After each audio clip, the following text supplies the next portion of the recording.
Hai, selamat datang kembali di channel kita. Pagaruyung adalah salah satu ikon wisata Sumatera Barat yang terletak di Batu Sangkar, tepatnya di Kecamatan Tanjung Emas. Jika Anda pergi ke arah selatan kota Batu Sangkar lebih kurang 5 km, Anda akan menemukan sebuah bangunan besar berbentuk rumah gadang berlantai 3. Namun, Istana Ubasa yang berdiri sekarang sebenarnya adalah replika dari yang asli.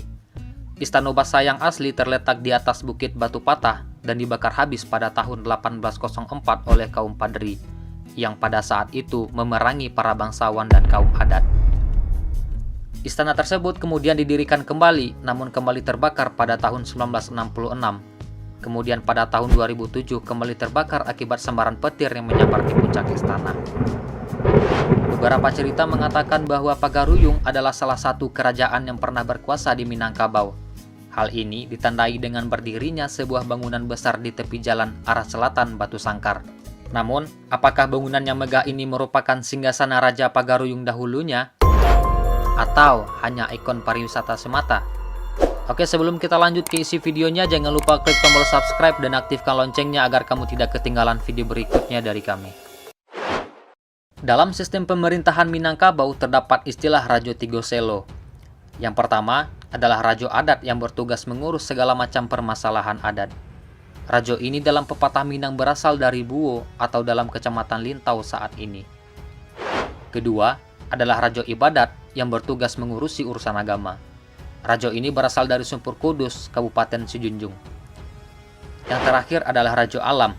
Rajo ini bertugas sebagai pemimpin tertinggi dan sistem administrasi kehidupan beradat masyarakat Minangkabau, katanya. Namun, benarkah Istana Ubasa sekarang ini merupakan istana kebesaran Rajo Alam Pagaruyung? Di balik itu semua terdapat beberapa hal yang patut dipertanyakan. Jika benar Istana Basa Pagaruyung hari ini merupakan istana kebesaran Rajo Alam Pagaruyung, kenapa Istana Pagaruyung tidak pernah difungsikan sebagai tempat pelaksanaan upacara besar keluarga kerajaan, seperti penobatan raja, penyambutan tamu-tamu kerajaan, dan lain sebagainya? Akan tetapi semua itu malah dilaksanakan di Istana Silinduang Bulan yang berjarak tidak jauh dari Istana Basa. Jika mengacu pada sistem pemerintahan adat yang mana Rajo Alam berasal dari Pagaruyung, artinya Istana Pagaruyung adalah Istana Rajo Alam.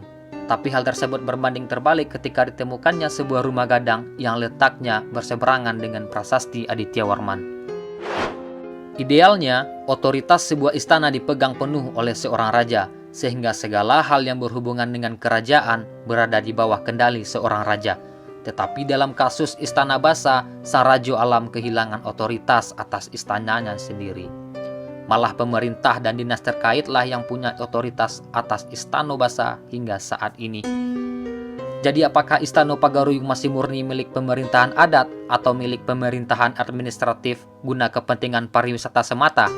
Jawaban atas pertanyaan ini kami kembalikan kepada teman sekalian.